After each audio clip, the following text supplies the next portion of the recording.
Hey kid, don't ever let them get inside your head. They'll tell you what to do in life instead of everything you know that you could get. Don't let them guide your life towards regret. I'll fight for what I love with every breath. My past is filled with things I won't forget. I use them all to push me to my best. So treat the worst of times just like a test. If only I could go back in time, I'd tell myself that everything will end up alright. Just push yourself, test yourself, figure out what you like, and find your limits, don't be rigid, always work towards a prime. Surround yourself with open minds, people can change your life. A few friends with intent can help you feel alive. Find a passion, take some action, and with a little time, just be patient, make a statement, try to enjoy your life. They'll try to kick you while you're down. They wanna rise up while you drown. They wanna fill your head with doubt. They're silently scared that you'll figure it out. I'll make it look like I'm losing, won't bother hiding my bruises. And when they finally think you're wounded, then it's your chance to be ruthless.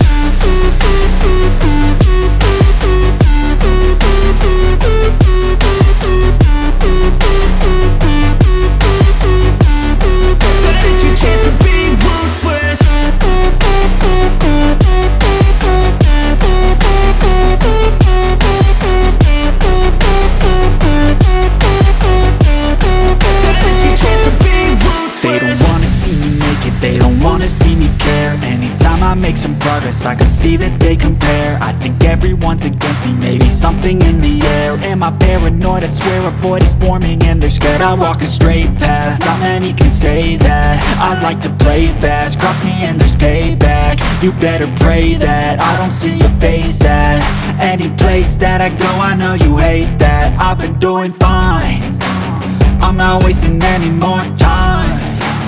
I live for the fight and the climb, and I think that the pain that's deep inside is what defines.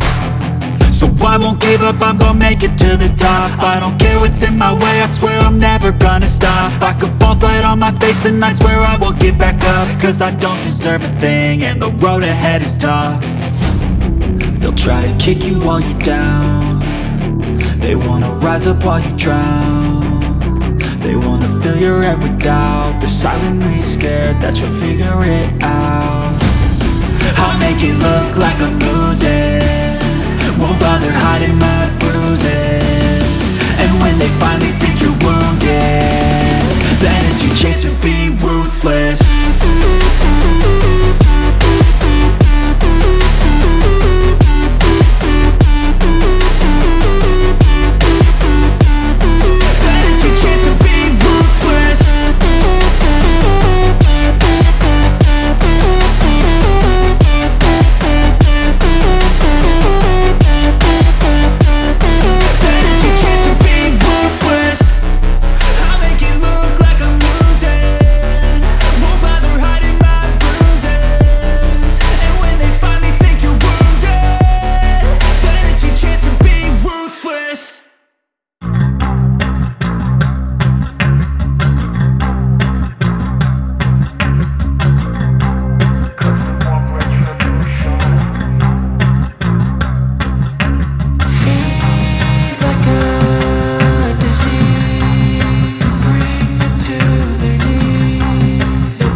Leute, willkommen zurück im Cockpit von der A10. Wir sind heute in der dritten Mission der Iron Flag Kampagne. Wir sind immer noch Kermit, nicht der Frosch, sondern Captain Justin Kermit Armstrong. Und beim letzten Mal sind wir in Tonopah gelandet, soweit ich mich richtig erinnere. Ist schon ein paar Tage schon wieder her. Und lag daran, dass unser Wingman, in dem Fall unser Trainer, unser Flight Lead, technische Probleme hatte mit seinem HSI, wenn ich mich richtig erinnere. Und deshalb quasi eine ungeplante Notlandung gemacht hat. Nichts Dramatisches, aber immerhin. Dementsprechend sind wir in Tonopah und fangen, beziehungsweise vollenden unsere Mission 2 eigentlich, quasi der Teil 2b. Von hier aus, wir werden starten und unseren Navigationsflug fortsetzen. Das ist auch entsprechend die Mission. Wir gucken nochmal ganz kurz rein, steht noch irgendwas Spezielles drin. Flight Training, das haben wir schon gemacht. IFFCC Test Training, das haben wir im Testmenü, das haben wir gemacht. Flight Planning, Properties und Recreation, Adding Waypoints haben wir auch schon gemacht. Waypoint Attributes, Navigation und dann DTTG und DTOT, also solche ganzen Time-on-Target-Geschichten. So, dann gucken wir noch mal kurz in die weiteren Seiten hier rein. Time-Hack gibt es nicht, den habe ich beim letzten Mal auch nicht verstanden. Vielleicht muss ich mir das auch nochmal in Ruhe angucken, wie ein Time-Hack funktioniert und was das eigentlich soll. Joker Fuel und Bingo Fuel 3000 und 2000. Das ist auch erstmal für uns gerade nicht so wahnsinnig relevant. Hat sich also alles nicht großartig geändert. Das Einzige, was vielleicht interessant ist, ist, ob sich der Luftdruck geändert hat. Nö, sollte bei 2992 weiterhin stehen. Ist auch eingestellt am Höhenmesser. Frequenzen sind im Kneeboard drin. Und der Rest ist, glaube ich, so wie bisher. Flightplan ist weiterhin wie bisher. Wir müssten irgendwo hier oben in Tonopah sein. Ah, schaut mal an. Jetzt heute funktioniert auch das Zoomen. Auch wenn das wahnsinnig unscharf. Ach, da läuft's. Genau, hier oben sind wir in Tonopah Test Range Airfield. Wir sind also Waypoint 4. Würden dann jetzt Richtung Waypoint 5 weiterfliegen. Den Container müssen wir entsprechend auslassen.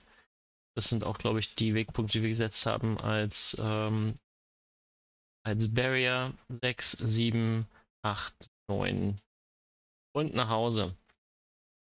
Hier nochmal kurz reinschauen. Okay, nicht alle Informationen auf einmal mitnehmen. Ja, das wissen wir schon. Welche Sachen hier einzustellen sind, das können wir auch nochmal sehen. Note, when asked to create the train flight plan again, use waypoint 11 to 4 from your original flight plan to do so. Okay. 11 to 4.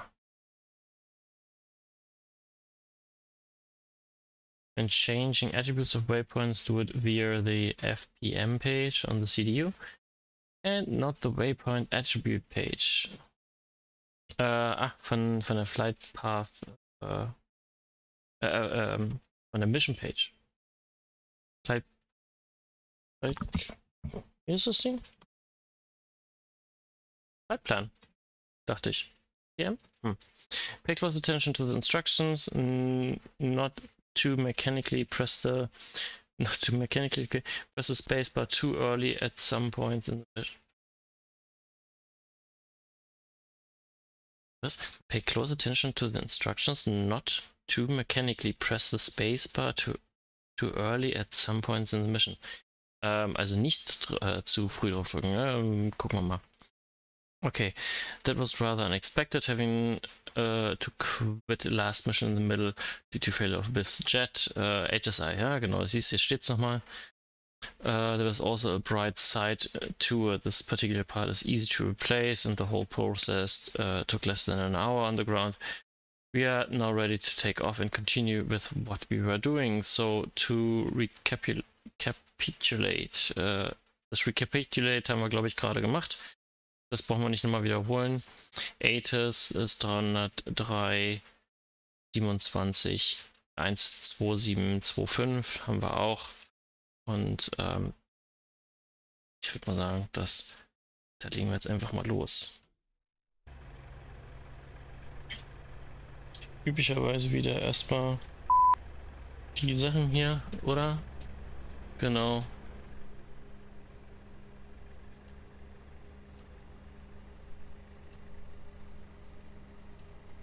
Ich mache einfach direkt mal alle an. So, das ist 1, 2, you're up. ja, 2 up.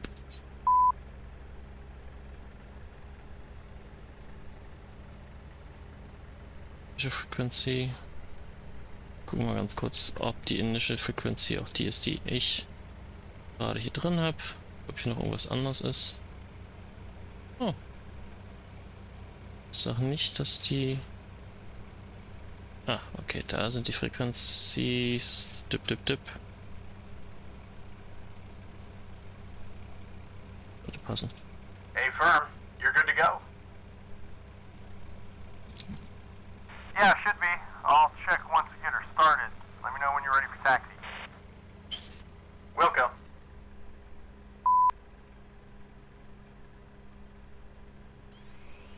Okay, also erstmal normale Start Procedure.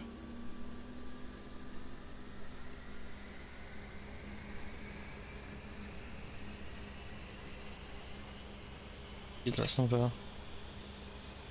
Standby Indicator auch gesetzt.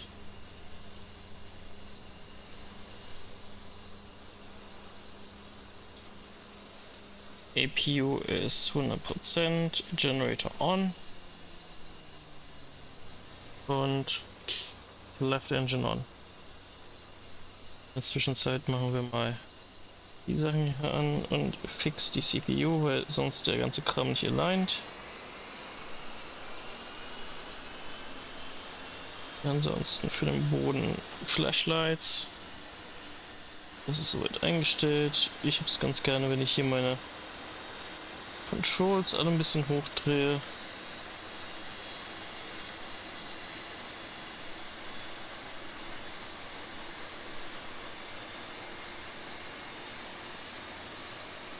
Ist sonst ja ein bisschen langweilig hier drin. Direkt mal P2 Heat anmachen. CU checken.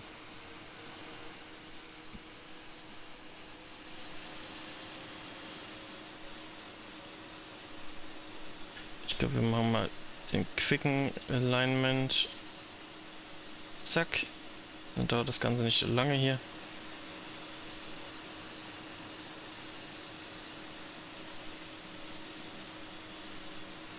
Einmal auf Internal stellen. Gucken wir nochmal. Links ist hochgefahren, rechts hochfahren.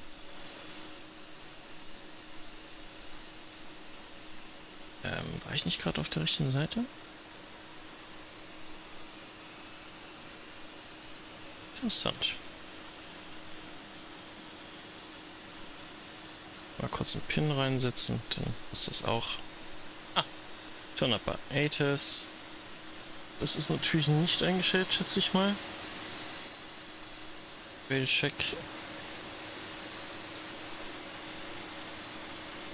Gimbals da. Das Ground stimmt nicht. Wir stellen mal Ground ein. 250. Zack. Und Tower. Können wir mal ganz kurz X kontrollieren.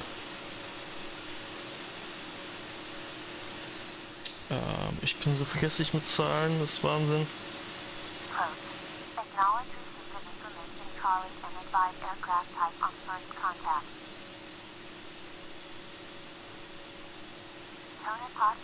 our information Charlie, time 1455, wind 230 for 05, visibility greater than 10 miles, clear, temperature 33, 2.30, altimeter 2986, runway 32 in use, expect visual approach, acknowledge receipt of information Charlie and advise aircraft type 2986. contact. Dann stellen wir das mal nach ATIS ein. ATIS hat sicherlich recht. Und dann gehen wir auf Tower 2579. 2579. Na, genau. Der Rest müsste ja eingestellt sein. Elements ist Task machen wir 3. Na, 337? Ne, 335 war das. Zack. Ja. Manchmal sieht man das in der VR einfach so schlecht, weil das dann hier in so einem Winkel ist. Da muss ich mal ein bisschen genauer hinschauen. Sollte aber passen. Spaßeshalber wollen wir wieder bei den IFF an. Einfach nur, weil wir was können. Hier 1. So.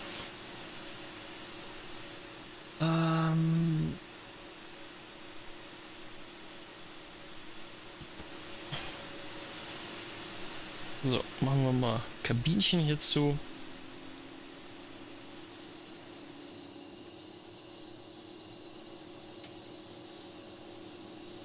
Das sieht nicht eingerostet aus.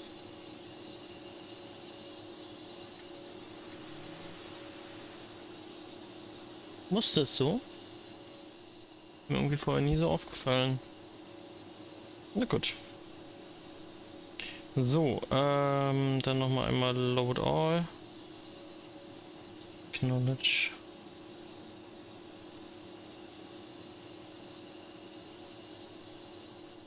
Wisst ihr was? Ich schieb euch mal. Ich schieb mir den.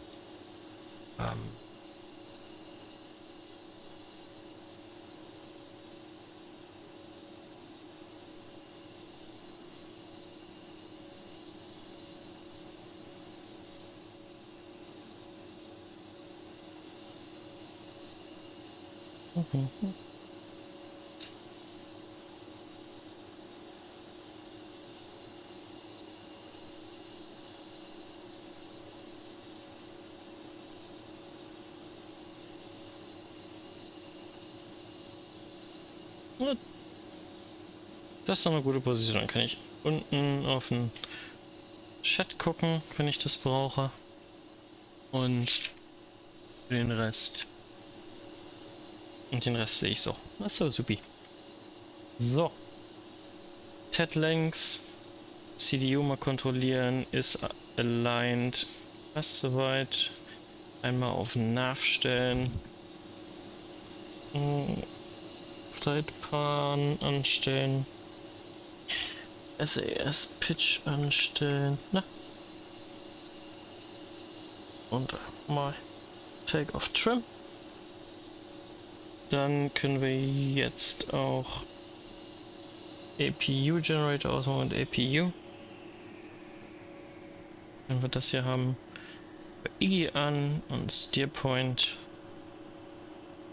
und hauen den Sitz an. Hoffen wir mal, dass er jetzt nicht auslöst. Ach, sind wir mal ordentlich. Machen den mal da an. Und mein physikalischer Schalter schon vorne ist, mache ich den jetzt auch noch vor. Dann sollte das hinhauen. So. Damit ist die A10 eigentlich gestartet soweit. Mehr brauchen wir gar nicht.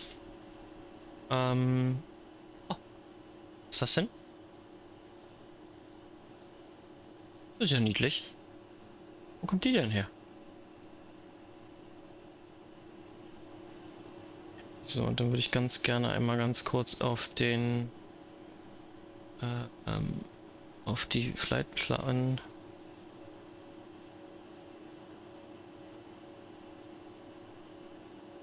Variante schauen. 2-1, checking Fox Mike. Lima Charlie. ready to taxi. Roger. My HSI is fine again, so go ahead and contact the ground. Let's move on and continue where we left off. You still have those waypoints we introduced earlier in the second flight plan? Natürlich nicht. I messed things up playing with them while waiting for you. I accidentally deleted the train flight plan, but added waypoints to the original one we had. Alright, and take your time and rebuild the second flight plan using the waypoints from the knee board for me. Remember about closing the rectangle by adding the first waypoint at the end, okay? Right. On it.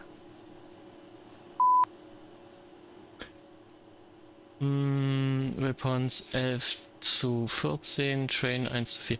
Ja, na, das kriegen wir wohl hin. 11, 12, 13, Page Down. Ist das nicht eigentlich hier oben auch Page Down? Doch, das müsste doch hier. Kaching, kaching, doesn't work. Okay. Page Down. Das ist dann 14. So, und 15 ist wieder die 11.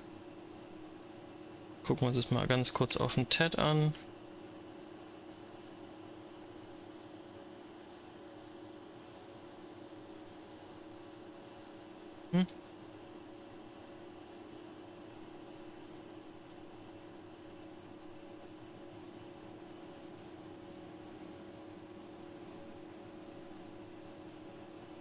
Ja, ist geschlossen, passt.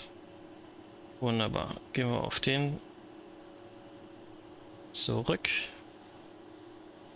Kann ich nicht eigentlich auch hier 11 bis 13 dann wieder rausnehmen?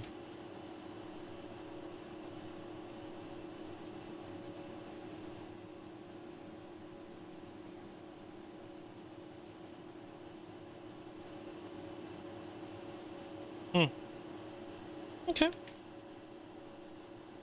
Das hat mich jetzt gerade noch mal interessiert, wie ich den wieder rausnehmen kann. Egal.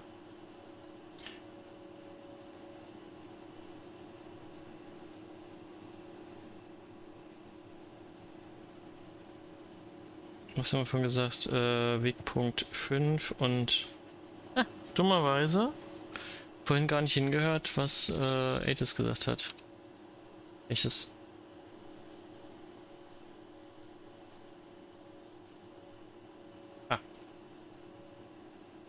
Menü benutzen. Ist ready. And done. Train flight plan is ready. Good. Contact ground when ready. 2 is already up. Roger.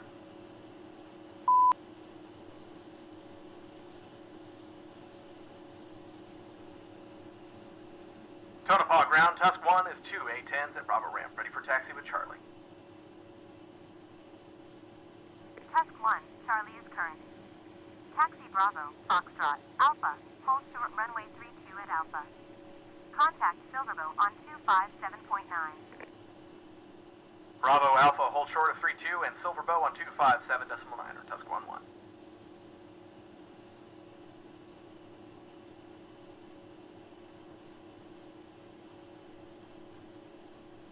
Das ist Nellis.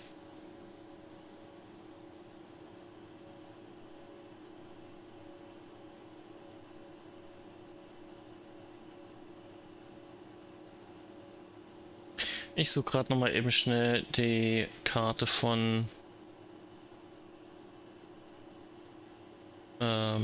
Tonapa, damit ich dass ich noch mal einen Blick drauf werfen kann. Das dürfte doch gleich hier Tonapa sein. Was ist denn jetzt? Das ist doch schon mal Tonapa. So, stehen wir. Sie hat gesagt Richtung Alpha, also fahren wir. Einmal kurz zeigen. So. Wir müssten immer noch hier Bravo-Rampe stehen. Wir fahren. können eigentlich direkt rausfahren. Foxtrot, Left und dann Alpha. Ja, dann machen wir das doch mal. Two's rolling. Dann ist Rolling. One's taxi out.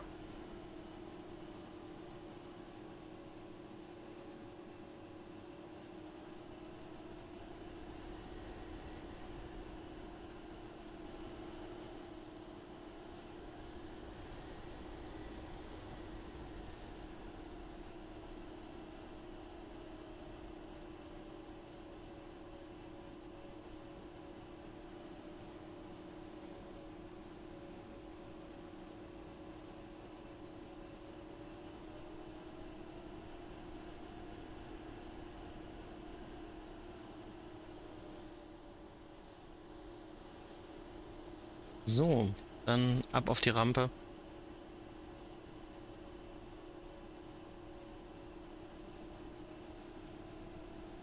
Mal gucken, was er heute noch für uns vorbereitet hat hier. Mal kurz Check von den Flaps. Ja, okay. Flaps sind in Ordnung. Mal den mal direkt schon an jetzt.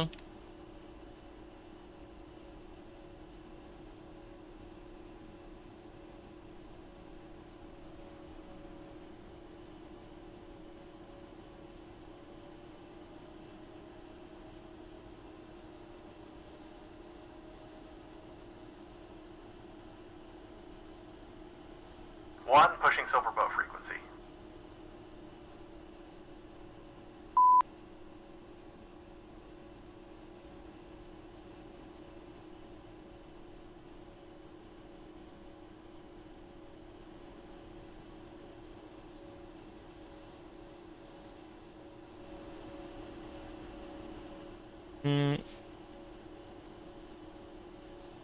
So, both set. Silver bow, Tusk 1 flight, holding an alpha, ready for departure. Tusk 1, Silver Bow. The winds are 230 for 5. Cleared for takeoff. Runway 32. Clear for takeoff, runway 32, Tusk 1. Task 2 interessiert's gerade überhaupt nicht. Task 2 haut einfach mal direkt After rein. takeoff, turn right and push to our waypoint 5. Roger, right hand turn towards waypoint 5. Einfach Rolling Takeoff und dann passt es schon. Flaps half und los geht ab.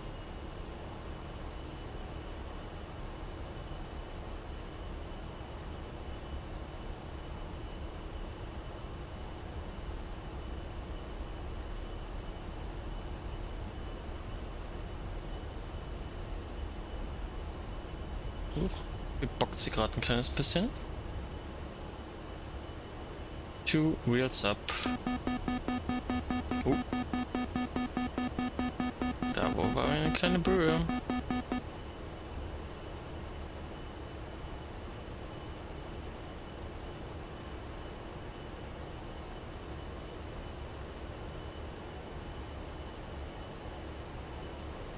So, irgendwo da hinten dürfte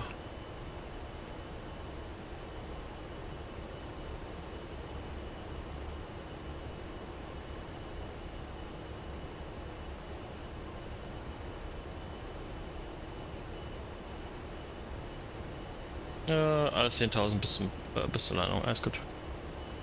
Das passt doch.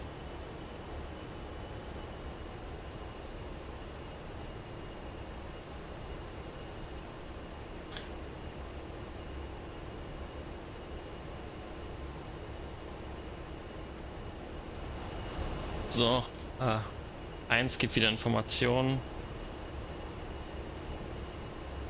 Wir zoomen mal ein bisschen rein hier. Gucken wir uns mal auf dem TED an, wo wir hin müssen. Passt.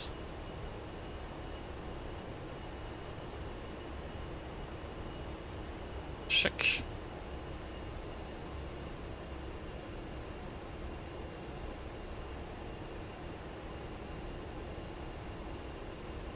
Climbing to Angels 10 with 180 speed.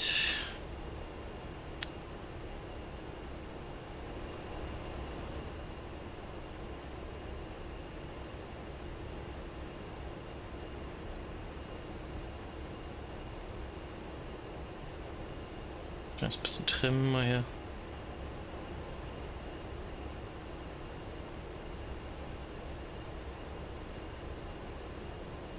Das ist gut.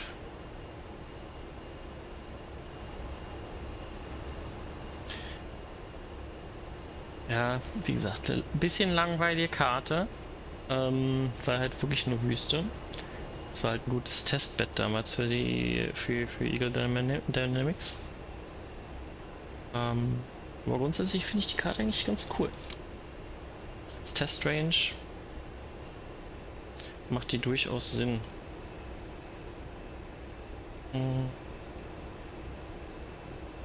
Das habe ich mir nämlich gerade schon gedacht, wohl wir sind beide Gruppe 01, wie es aussieht, also. Weil ja, wobei das stimmt nicht ganz. Mich richtig erinnere, müssten wir beim letzten Mal definiert haben, was für eine Gruppe das war. Und ich glaube, er hat auch gesagt, das ist immer die gleiche Gruppe. Habe ich mir natürlich jetzt nicht aus der ersten Mission gemerkt.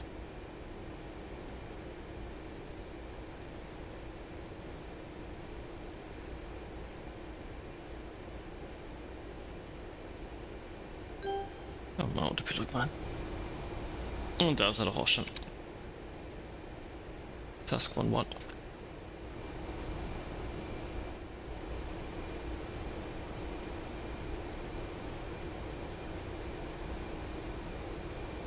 Aber eigentlich brauchen wir das. Können wir mal auslassen. Mal auf Steady. Wo das hin?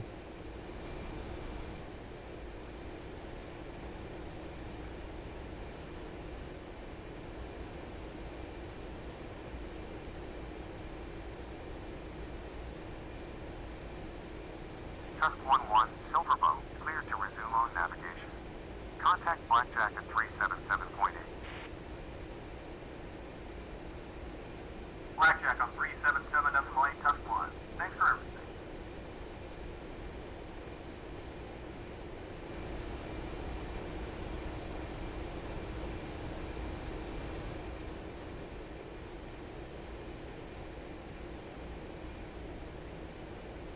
So, why is Tonopah Tower called Silverbow? I have no idea why they chose that name, but I do know a little bit about Silver Bowl. Then indulge me. It was one of those short-lived mining towns that popped up and grew like mushrooms in the beginning of the 20th century. Well, maybe mushrooms aren't the best example, but you get the gist. Anyway, the settlers thought they found even better deposits than in nearby gold fields, but they were wrong about that.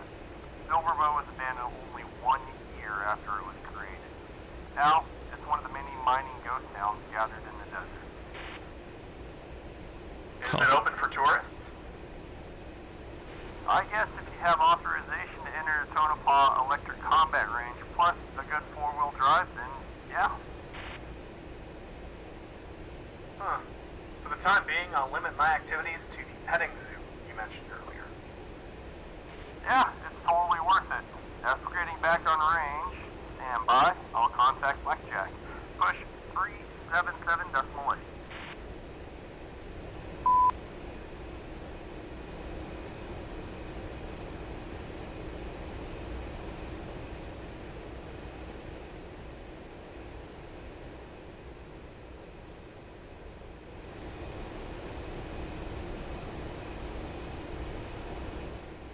Done. Blackjack, Tuff 1.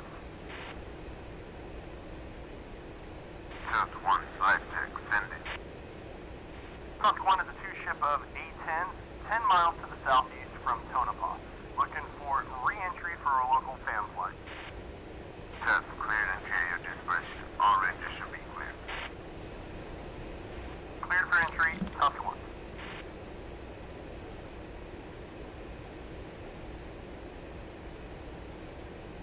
Since you're apparently a history major, can you elaborate a little more on the F-117's operations here at Tonopah?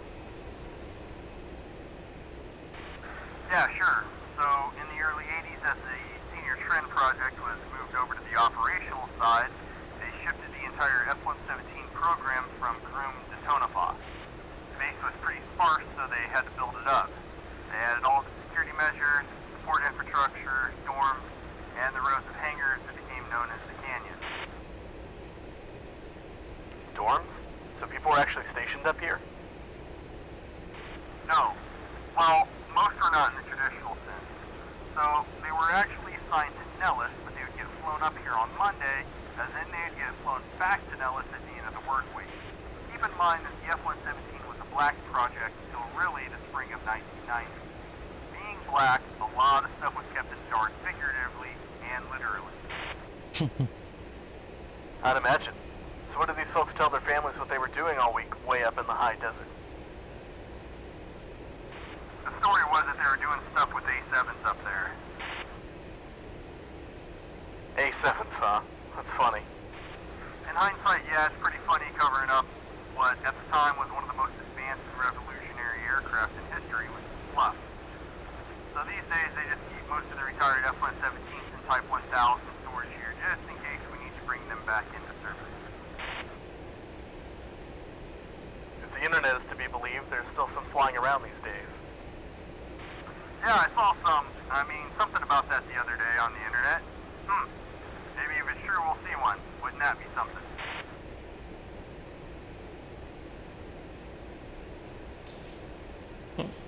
Waypoint 6 ahead of us, 41 miles. We're getting close to the live fire ranges where we'll be doing that side of your training. Yes. I can't wait to get back on the trigger. I bet. So there's all kinds of ranges scattered around the NTTR as you'd expect. Lately they've been keeping us down here closer to base while we've been doing our training. That way we stay out of everybody's way and we can maximize the time we have on the range versus driving halfway to Oregon and back. Nice. Makes sense. As we make our approach to the area around the ranges, pay attention to the TAD. Look at how close we're operating to the containers. It behooves you to stay outside of that box unless you feel like catching a major ass chewing at the least. Copy? Yeah, copy you. Lima Charlie. Why is that area restrained? Also warum kann ich da Alright, eigentlich we are now nicht going mehr... towards the North Force Base and ranges. Let's have a look at the waypoints and air attributes, and then we'll see how they work in practice. Sounds good? Sounds good. Yeah, sounds okay. Good. Please pay attention as this part can be quite tricky and rather complicated. I'll try to make it as straightforward as possible. I'm all ears. Cool. So each waypoint has a certain set of attributes assigned to it. These can be set either for the flight plan or for the individual waypoints independent of the flight plan. We can view those in a number of ways, but first let's focus on the flight plan one. Go ahead and put the AAP steer dial into flight plan mode, press the nav button on the CDU, and choose the attributes page.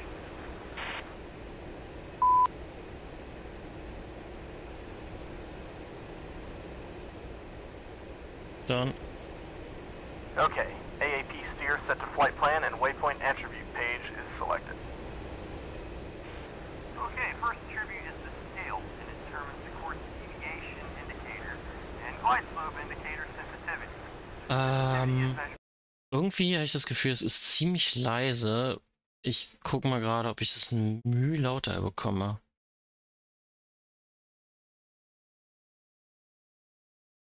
So, und wenn wir gerade dabei sind, ich habe gerade festgestellt, ich bin mit der Maus ausgerutscht. Ha, auf der Maus ausgerutscht. By the dots on the HSI and ADI. Bisschen besser. Roger. The second attribute determines the steer mode was afforded in different options. To from, to, direct, and STS. Let's have a closer look at these, okay? Yeah, okay. To from is the default setting for the steer attribute. What it basically does is it allows you to determine the desired course to or from the given waypoint using the HSI knob. This is especially useful if you want to perfectly align yourself with the runway or set up on an attack run with a very specific heading. Okay, makes sense. The 2-2 attribute computes the line between two waypoints. In this mode, the HSI knob will be used to align the course arrow with the heading displayed on the attribute page for a consistent course deviation indicator, ADI bank steering bar, and CDU position page cross-track deviation indication. Okay. Yeah, I know, it sounds complicated at first, but it'll get easier when we do some practical exercises. Direct is the third steer mode. This one is much more straightforward as it sets the course from the aircraft position when direct mode is selected to the current steer point. As with the 2-2 mode, you would use the HSI knob to align the course arrow with the heading displayed on the CPU attribute page. Right. Finally, in the SDS mode, the commanded course is a manually selected course away from the point where the aircraft was located at when SDS was selected. So you'll want to set it using the HSI course select knob. Alright. Next attribute is the vertical navigation mode, which you can find on the right side of the CPU screen. It has two settings, 2D and 3D. In 2D, only horizontal data will be passed onto the HSI and ADI, so you won't get the steering cues to intercept the waypoint's altitude. Okay, Raj. The 3D mode allows to have a vertical angle computed either automatically or entered manually. This will then give you the possibility to use also the vertical steering cues of your ADI. Yeah, got it. Nice. Let's prepare a few more things and we can move on and do some practical exercises. Cool?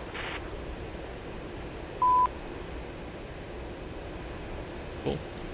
As ready as one can be. Loving the enthusiasm. So first, let's get the hang of 2-2 and 2-from mode. Press FPM on your CPU and press the second line select key on the right, marking the small arrow next to the train flight plan. Sorry, what?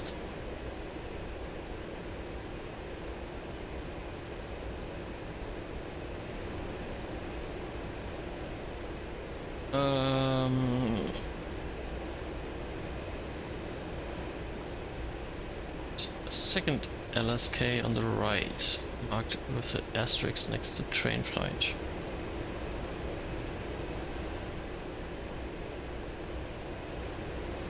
It's really hard to Okay, understand. I've done that. I can see a list of waypoints that I've added before. Yep, you will see a small arrow next to each one and the W key. Hold on. Kann man da noch was einstellen beim Audio? Weil das ist, glaube ich,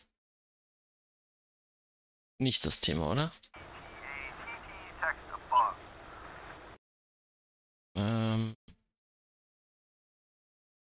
Pressing each of the arrows will take you to the attributes subpage specific for that given waypoint or the selected flight plan. Press the arrow next to waypoint 11 or the first train 1. Okay. So, jetzt haben wir zumindest erstmal gerade die Einstellung gefunden für die Lautstärke. Ein bisschen weniger in Cockpit. Jetzt müsste besser sein. So. Zack, haben wir. Done. I've got the whole list of settings that you just described. Exactly. Leave the skill as it is, but change the steer setting for me into 2-2 mode.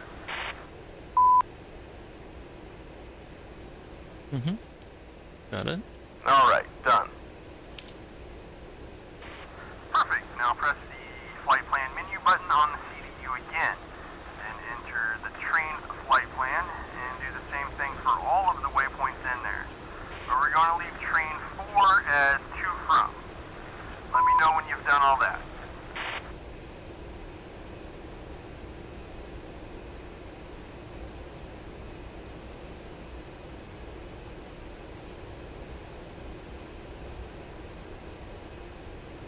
Dann machen wir das doch mal eben.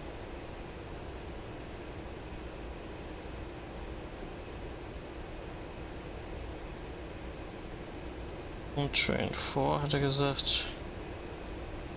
Ist er nicht drin? Na, jetzt.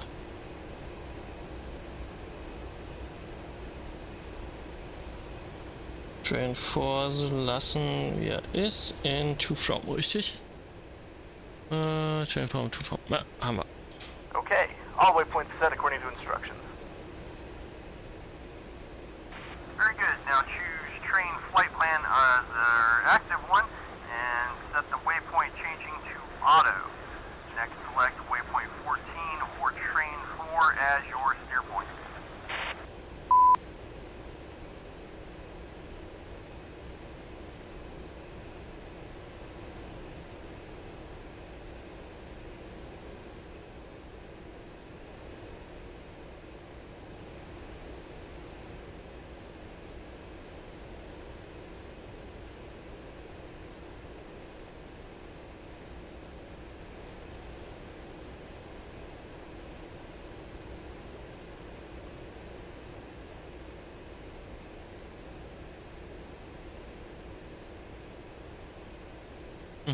Haben wir.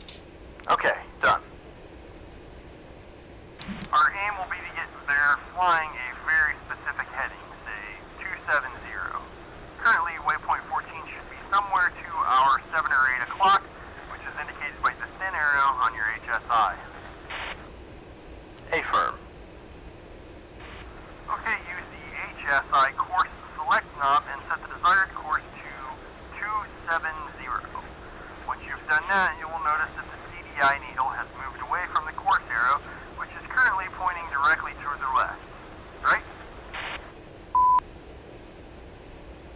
270. Naja. Macht die andere Richtung. Obwohl, nee. 270.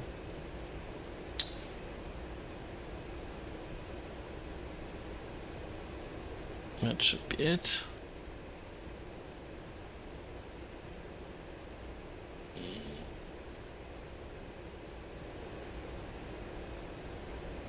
Yeah, that's exactly what happened. In order to align ourselves directly with the desired course, we will need to first go north for some time. Go ahead and turn heading 360 and keep 270 knots indicated. Watch as the CDI is closing to the center of your HSI, and when it is 1 dot away, start a 15-degree left-hand turn and try and align yourself perfectly with the steer point.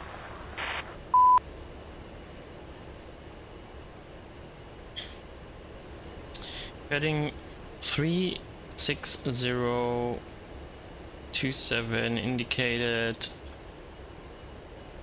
Und dann Intercept Course Line. Das sollten wir hinbekommen, denke ich. So. Upsi. Bisschen wiggly hier.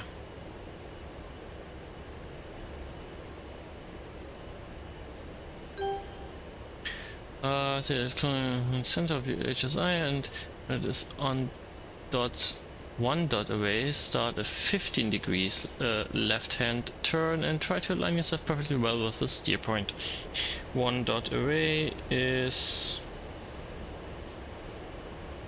nowish. 15 degree. Ein bisschen zu spät.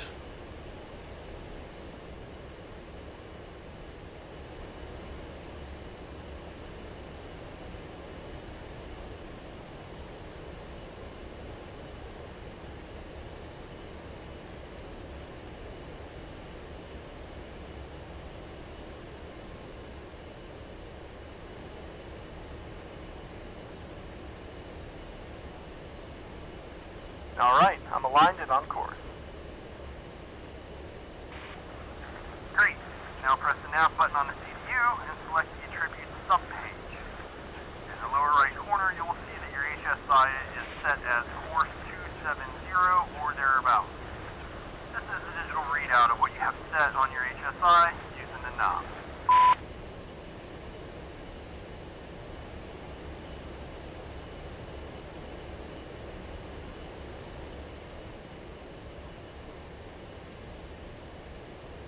Yeah, got it. Staying on this page moves your steer point up to the second train 1 waypoint, the one closing the flight plan. As you have previously set its tribute and it is in HSI course 256 X-ray. Go ahead and set that course on the HSI.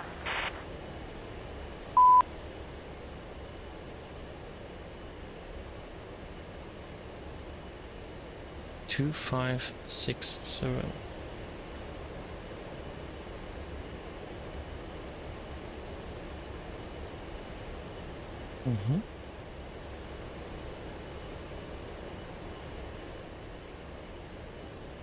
Move instrument up to the sector. Steer point. Okay. Sorry. Point and for point.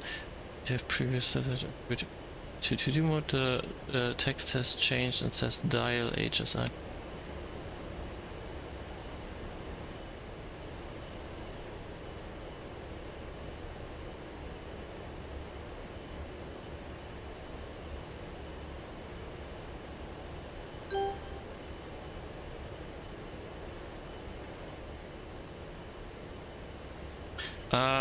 Nope.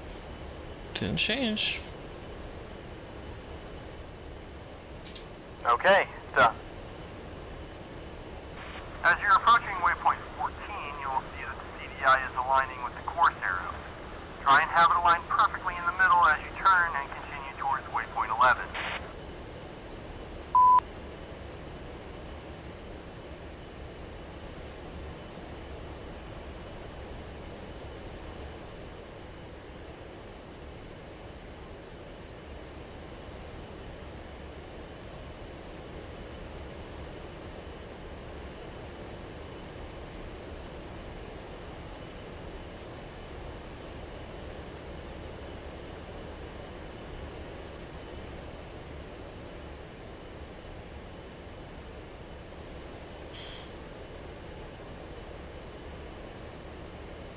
Ei.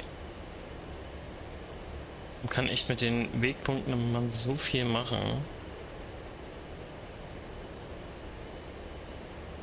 Das ist aber echt nicht einfach. Alright, I think I'm there.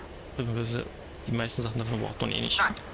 Prepare yourself for the next turn and move your steer point first down to waypoint 11 and then up to waypoint 12. Check the HSI setting given in the nav attributes page and dial it before reaching your current steer point.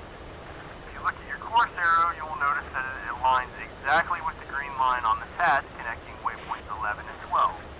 So in a way, your HSI is showing you where you'll want to turn in relation to your current course. When ready, begin your turn. Again, try to align the CDI perfectly with the course arrow. If you do it correctly, you will also see on your TAD that you're riding the green line connecting waypoints 11 and 12. Let me know after the turn and when you're ready to move on.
So, gucken, ob ich nochmal Attributes.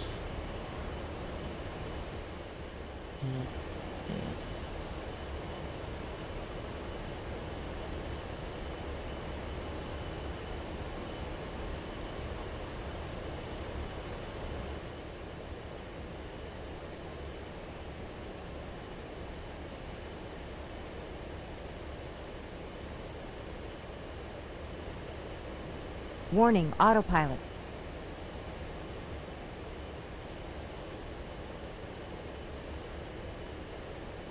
So. Hat er das jetzt gemacht oder hat er das jetzt nicht gemacht?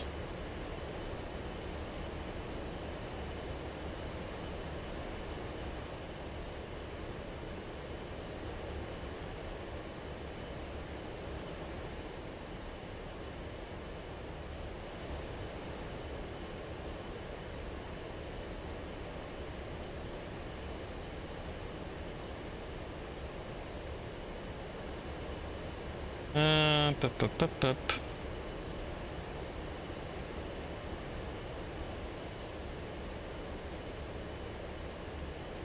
Bin ich ganz sicher, dass ich da jetzt das richtig eingestellt habe.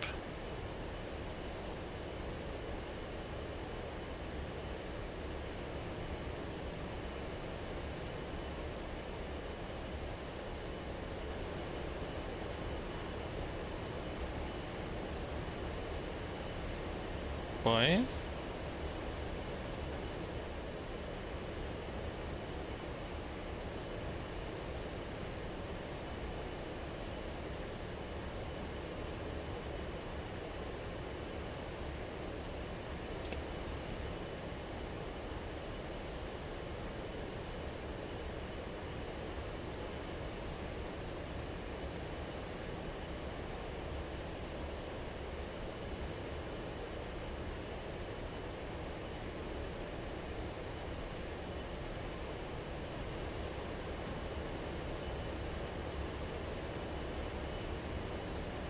three, four, 6.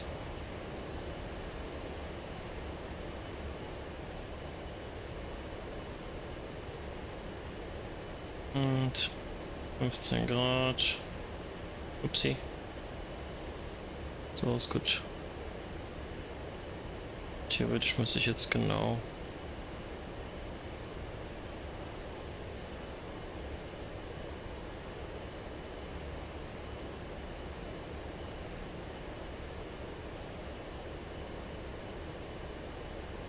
auf Wegpunkt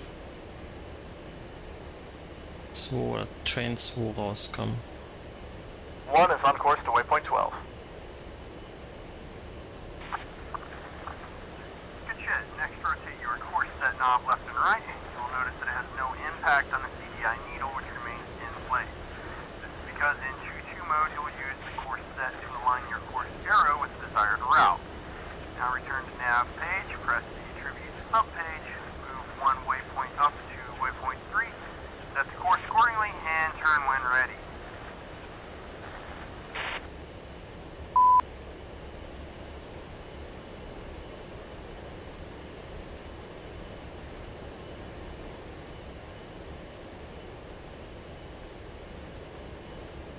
Okay.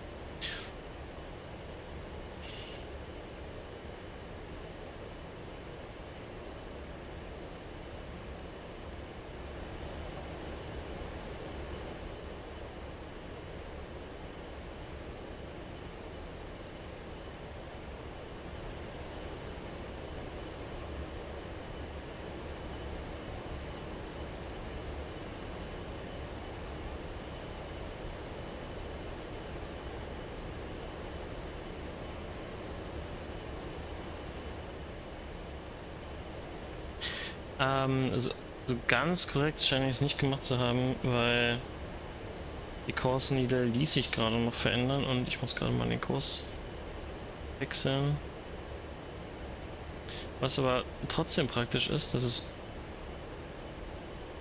den Kurs hier ja korrekt anzeigt. Also er zeigt mir an den entsprechenden Kurs, den ich eingegeben habe.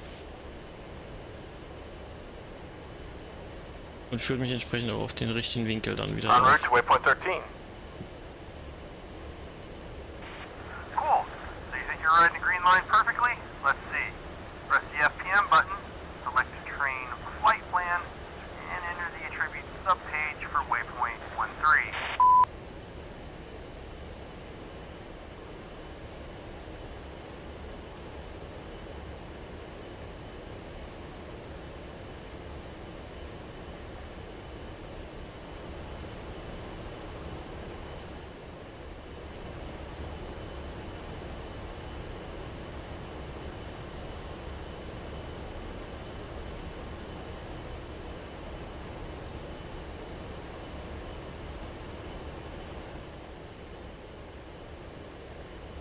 Okay, I'm in.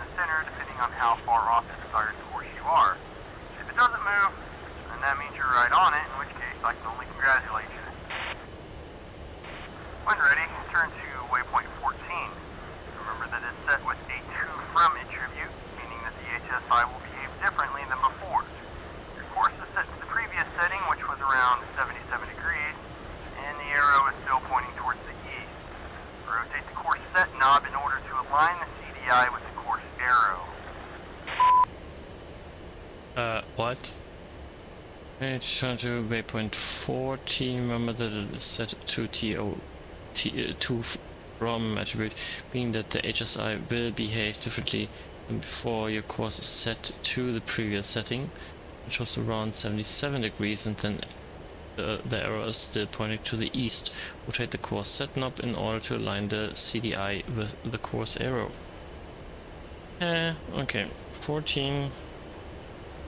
Course arrow. Align it. Das sollte jetzt hinhauen. Und dann entsprechend.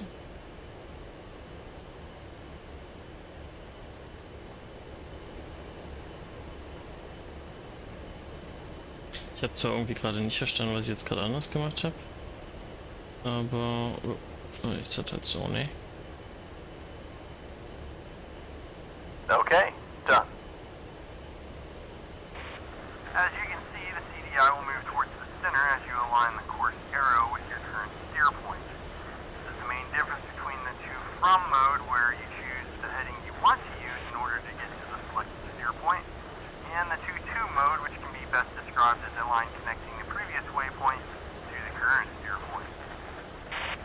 Roger. Right on. The last two things I wanted to show you today in relation to the waypoint attributes are direct and 3D modes.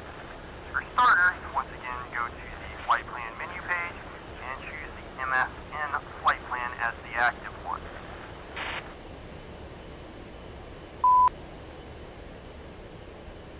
Okay, main flight plan selected. Now press the arrow next to the asterisk under flight plan build. Navigate to waypoint 6, which should be next to position 07, and enter its attributes page.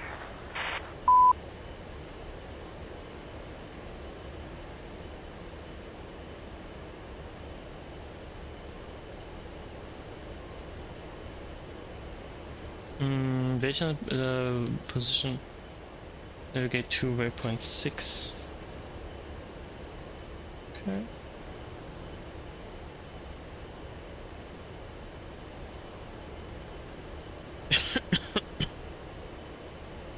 Entschuldigung. Wie waypoint 6.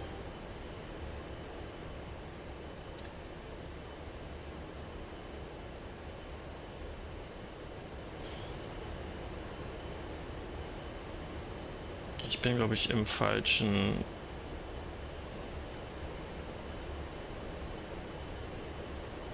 Ja, ich war im falschen. Ja, ich war im falschen.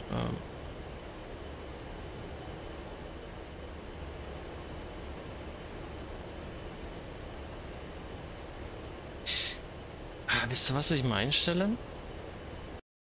Ich stelle mal gerade die Functions. Die Function-Taste ein.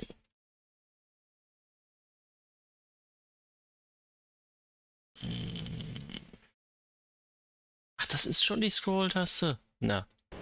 Mega, warum drücke ich die denn nicht? Ding, ding.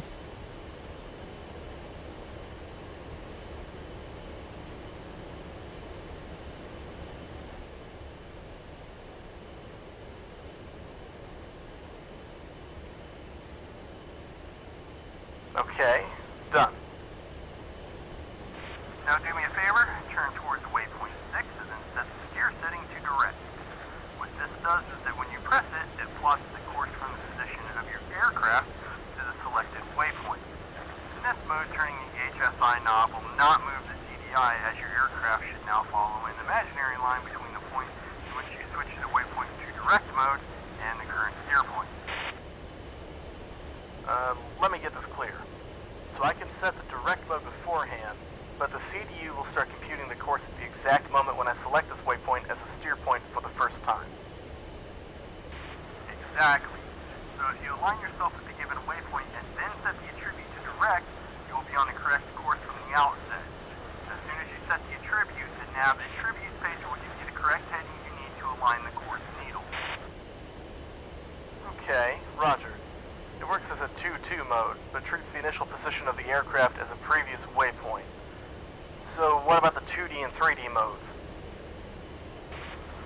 man, that's it. Let's keep waypoint 6 as your current steer point. Press the waypoint button on the CDU, and then use OSB7 or the first line selected key on the right to enter the waypoint subpage.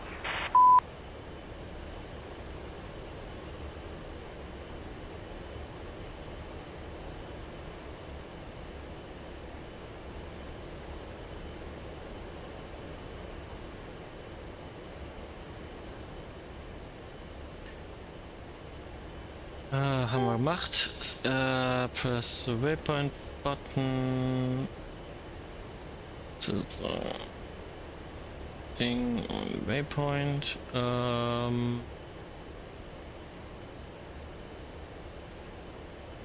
Waypoint subpage.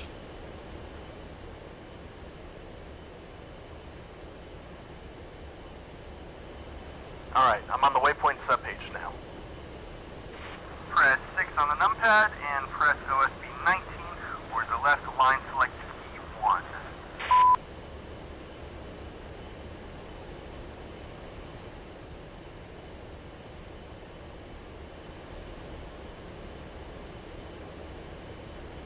Done. You'll see that the elevation is set to 10,000 feet. Go ahead and change it to 15,000 feet by typing it on the keypad. Press in OSB 18 or left line select 2.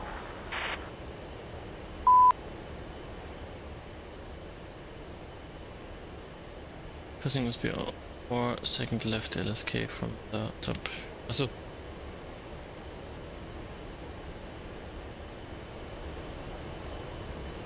Alright, the altitude's now set. Ach, LSK sind die Tasten hier unten. Take a look at your ADI. The vertical steering arrow on the left will be way up, showing you that you need to climb in order to intercept the required altitude of the waypoint. It will give you steering cues similar to the ones used for glide slope on ILS landings. Cool. Pretty neat. What happens if I change the attributes back to 2D? They'll disappear. Okay, that's it. Pretty sure it'll take some time before all that knowledge sinks in. Practice it as often as you can and play with the attributes. Raj. Just remember to change the attributes for waypoints in flight plan mode. You have to do that via the flight plan menu page. In mission mode, you can do that through the general attributes. In nav mode or separately for each waypoint menu. Speech? Yep, I think I got it. Good deal. The last thing to remember is that 2-2 mode will only work correctly if you cycle the waypoints up, but won't work if you're going backwards. And with that, we'll conclude today's lesson on waypoint attributes. Let's pass waypoint 6 and keep quiet for a moment. I need to drink some water and rest my voice for a minute. That's a good point. Ich muss zwar jetzt nicht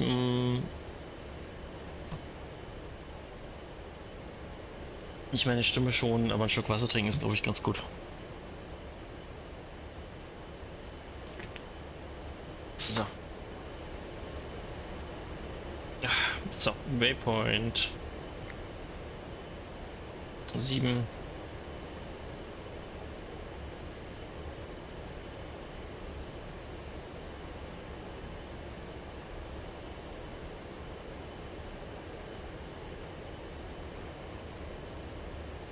Und glaube ich für Punkt 7.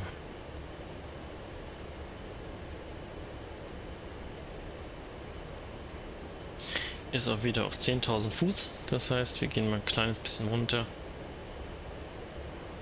Und ich muss ganz ehrlich gestehen, ich habe keine Ahnung, was wir hier eigentlich gerade eingestellt haben mit dem To und From.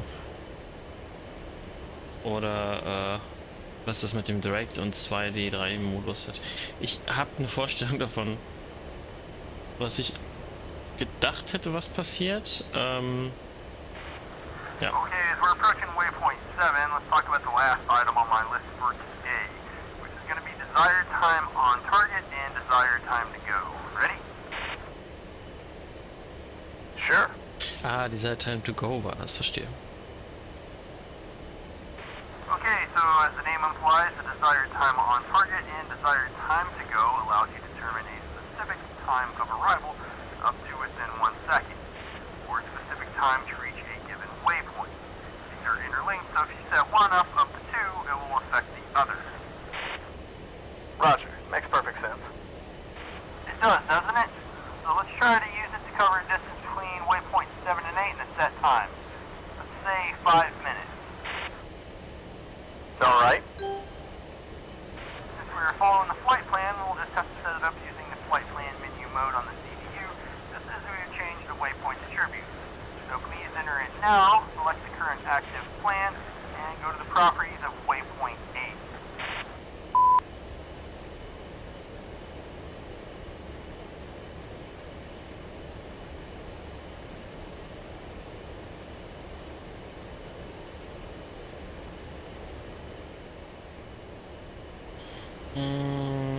Yep. Okay, ready. On the bottom left side of the screen, you'll see the desired time to go and desired time on target value. Type 0, 0, 0, 5, 0, 0 on your scratch pad. Do not press anything else. We'll want to introduce that value at the moment of passing waypoint 7, okay? Yeah, copy. Just to make sure I'm tracking, the moment we pass waypoint 7, I depress OSB 17 or left LSK3 for DTTG, right? Correct. Let me know when you've done that.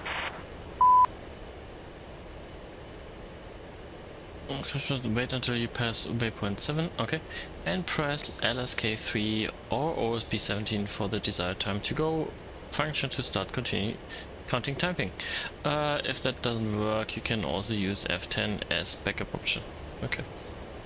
Das heißt, wir klicken Desired Time to Target und wenn wir an Waypoint 7 vorbeifliegen. Das sollten wir wohl hinbekommen.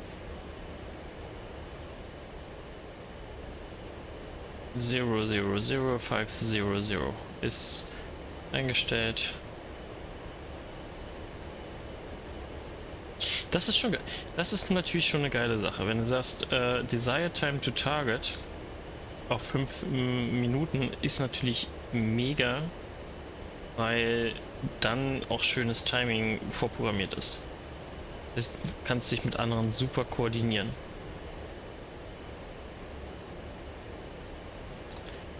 So, noch 30 Sekunden bis Waypoint 7.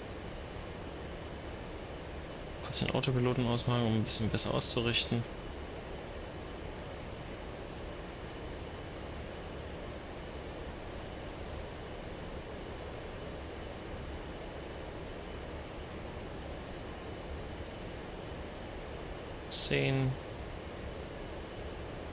Nochmal. 10, 9, 8, 7, 6, 5, 4, 3, 2, 1.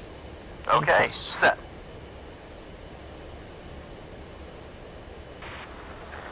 Sweet. As I've said before, you will notice that the desired time on target is also changed in order to be in line with the introduced desired time to go. Now take a look at your HUD. Below your current speed, you will notice a letter R with a value next to it. A-firm. That's the required speed and it hangs there from time to time, like before as well. Bravo, Sherlock. Yeah, sometimes those values are added in the cartridge. In order to get rid of it, you'll need to enter the attribute page and press the LSK or OSB next to desired time on target or time to go, and it will disappear. Okay, now match your speed with the required value. Copy. As you do so, take a look at the right side of your HUD. You can see the remaining time followed by a slash and value with a plus or minus in front. A-firm. Relativ on. This shows you how many seconds before or after the desired time you will arrive if you keep your current speed. So if there's a plus, it means you're going too fast and will arrive too early. If there's a minus, you're too slow and will arrive too late. Got it? Got it. Pluses I'm too fast, minus too slow. Gotcha.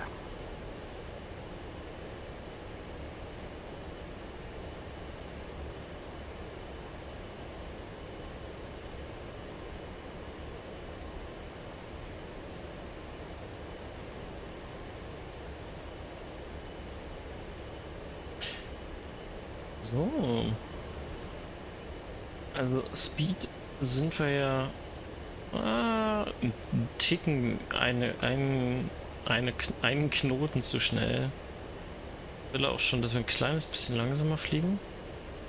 Ziehen wir leicht Schubkontrolle ein bisschen zurück. Das auszugleichen.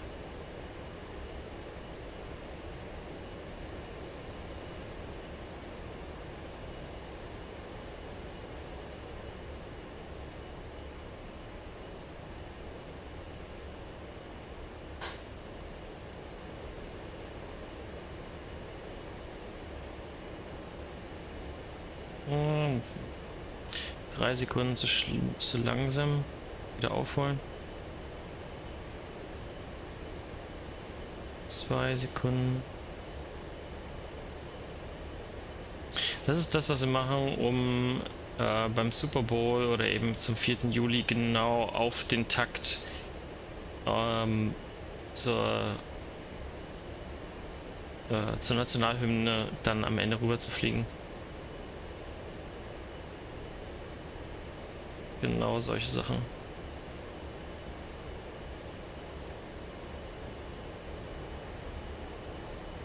Ich finde, es war wahnsinnig anstrengend, die ganze Zeit tatsächlich eben aufs HUD zu starren. Ich weiß nicht, ob das daran liegt, dass ich die VR auf habe, aber finde ich jetzt nicht unbedingt so wahnsinnig angenehm.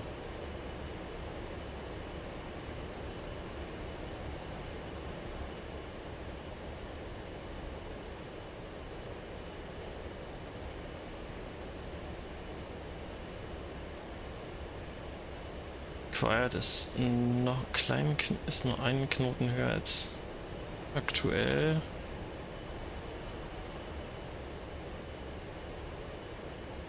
Ist das Las Vegas da vorne schon? Ja.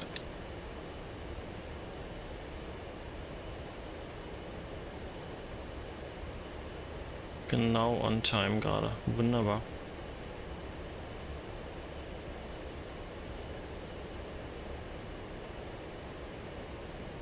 Noch eine Minute.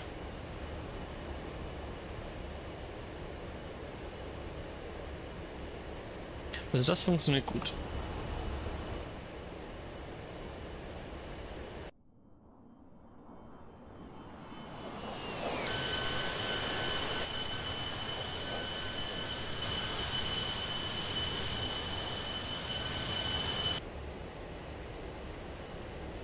Sekunden.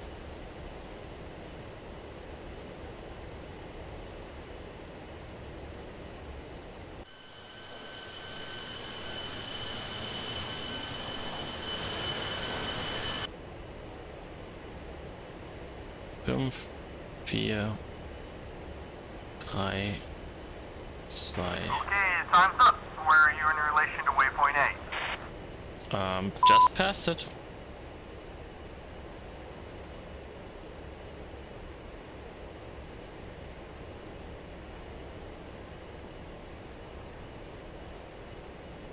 One is at waypoint 8. Perfect timing. Okay, I think you've got the hang of it. That's it for today. I know we're probably supposed to cover some more stuff, but I think it's enough for one day already. Continue with the flight plan. I'll contact Blackjack and clear us out of the range. Please ensure you're still on 377.8.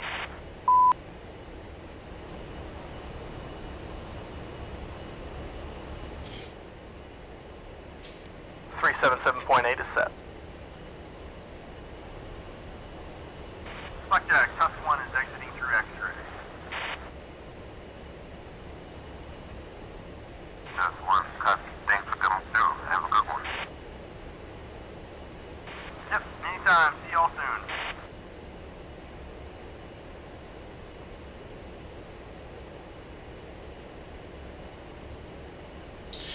Dann können wir eigentlich, glaube ich, auch gleich auf Approach umschalten. Okay, dude, let's switch to approach, and I'll let you give them a heads up. Just contact them when ready. Roger, stand by. Approach on 4. Approach, Tusk 1 is 2 times A10C, north of truck stop, inbound for landing with information Lima. Tusk 1 Nellis approach, radar contact. Continue inbound, expect the visual for 2-1 left. Continue inbound for runway 21 left, Tusk 1-1. Tusk 1, descend and maintain 5,000. Descending, Descend and maintain maintain 5000. 5,000 for Tusk 1.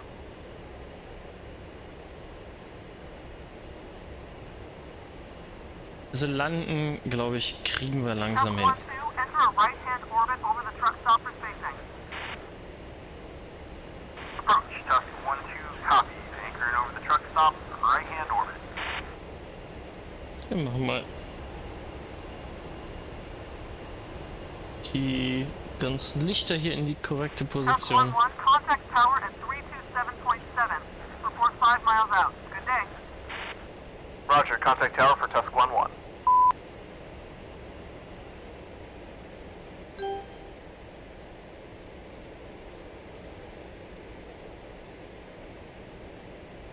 Ist ein bisschen nervig, dass die Sache nicht funktioniert. 3, okay. Hatte ich mir, glaube ich, gerade schon gedacht.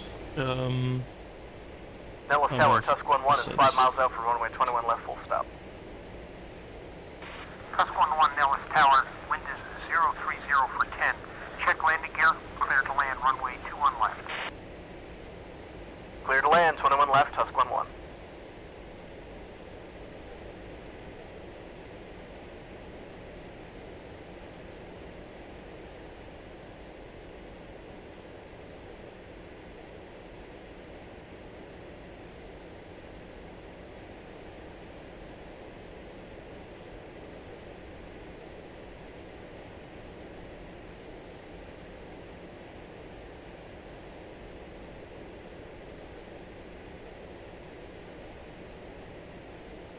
So, ein bisschen Alignment noch hier korrigieren. Dann sollten wir das doch eigentlich auch gleich hier regeln. Ein bisschen Landeklappen ausfahren. Hoffen, dass uns jetzt die VR nicht abstürzt. Warum auch immer es hier ein bisschen laggt.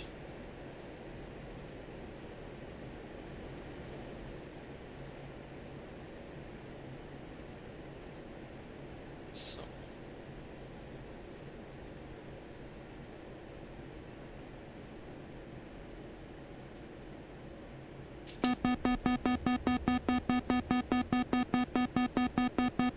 Get down.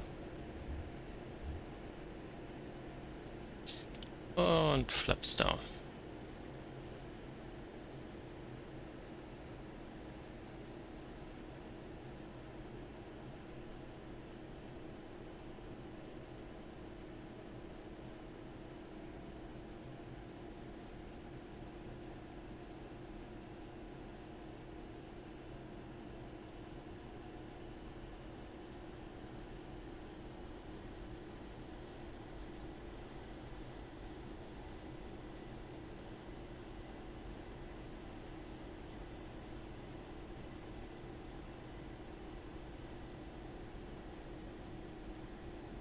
Ja, sieht doch gut aus. 5 Meilen bis zur Piste.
Sieht doch gut aus.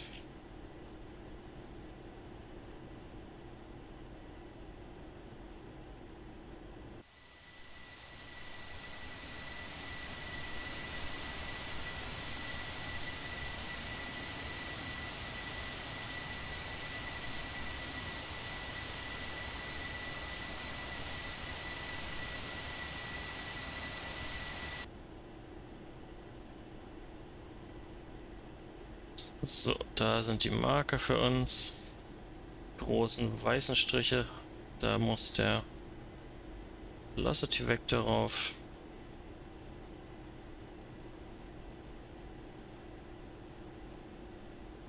Passt.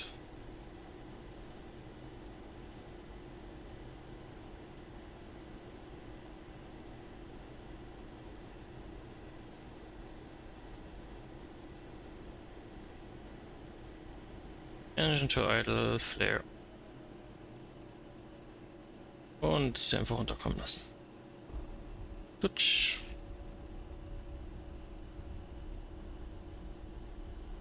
Warten bis Snowspiel runterkommt.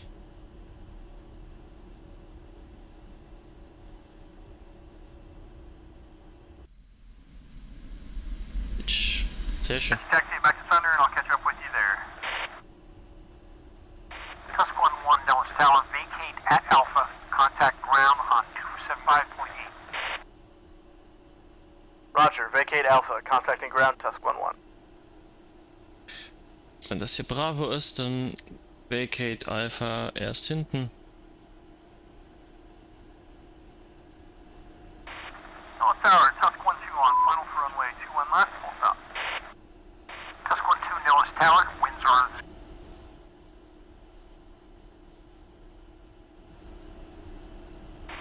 clear to land 21 left, Tusk 1-2.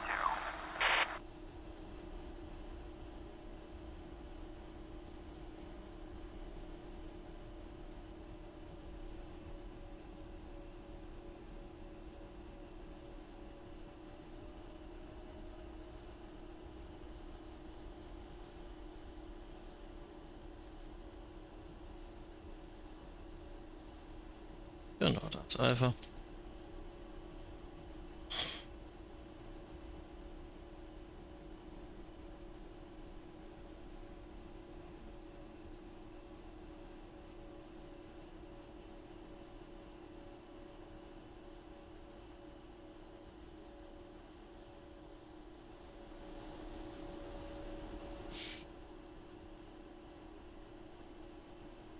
Nellis ground, Tusk 1-1 is just off 21 left at Alpha for taxi back to Thunder.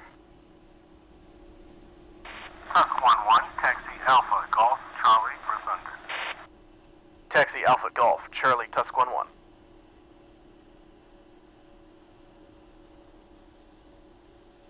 Alpha, Foxtrot. Natürlich wieder die Frage, wenn das Foxtrot ist. Oh, Stoppy. Ach, Alpha Golf. Schön. Das habe ich mir nur gerade nämlich fast gedacht. Schön falsch abgebogen. Das war hier nämlich eben Foxtrot. Wir müssen rüber auf die andere Seite.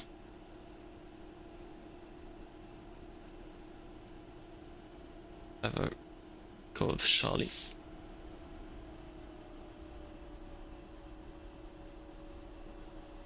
Ist denn ist Biff denn schon unten?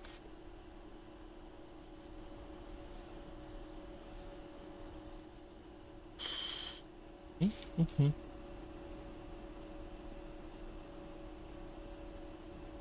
Nö. Aber woran hätte ich das sehen sollen, dass hier Golf in die Richtung ist? Außer, dass ich es hätte wissen müssen.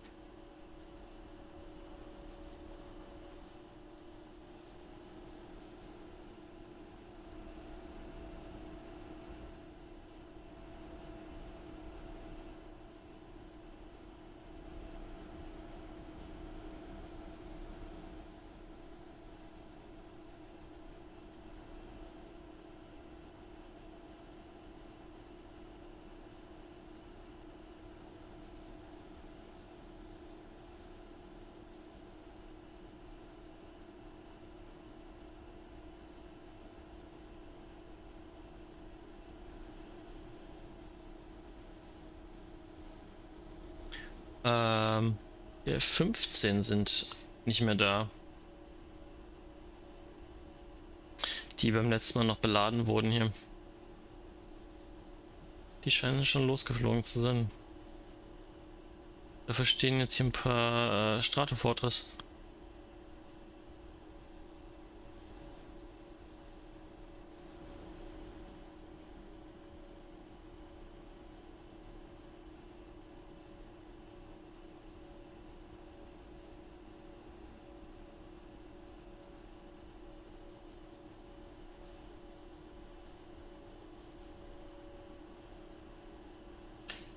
Ruft Charlie und dann von da hinten.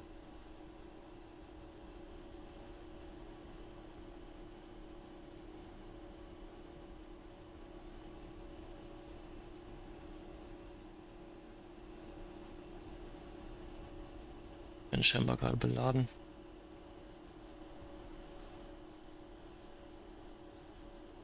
Ah, und da kommt Befreien. Ich sehe ihn doch schon. Da hinten.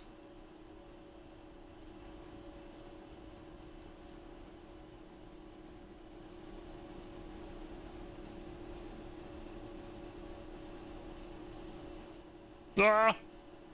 Nein, nein, nein, nein, nein. Ach. Das ist, wenn man nach unten guckt. Meine Güte. Peinlich, peinlich. Keiner gesehen. Nein, nein, nein. Nobody saw that.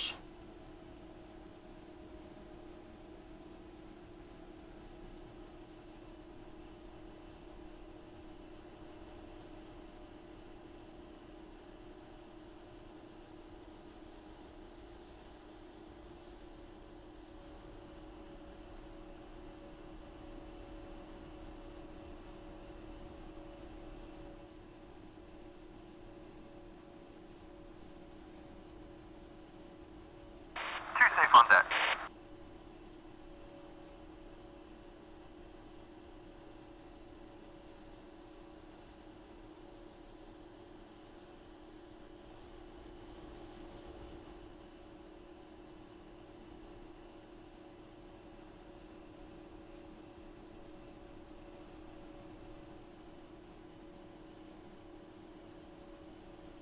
Mhm. Haben die echt die französische Flagge da dran, oder was? Okay. Ja, manchmal bin ich völlig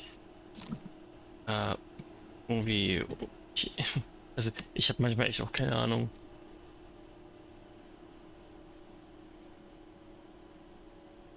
Wahrscheinlich irgendein Bundesstaat, der ähnliche Farben hat.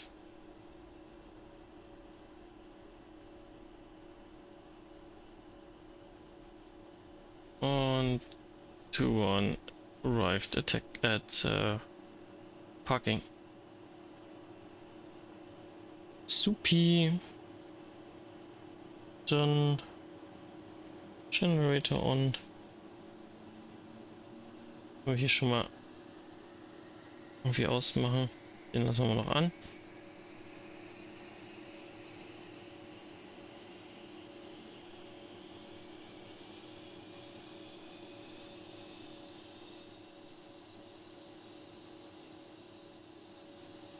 Interessanterweise ist noch keine Meldung, dass die Mission vorbei ist. Lass mal EP machen. So.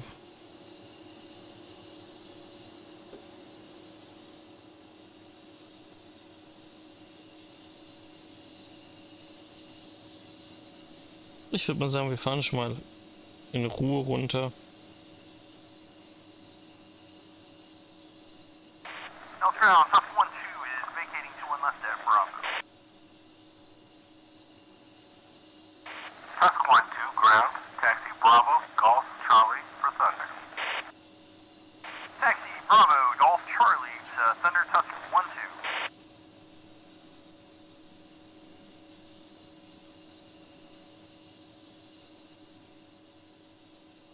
Gucken wir mal kurz bei Thunder rein, beziehungsweise können wir mal auch für die nächsten Sachen machen. Das war die Sachen hier auch extern abspielen.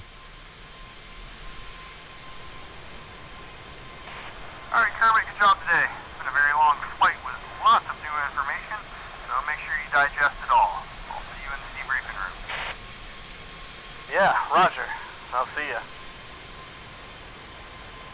Sehr nice.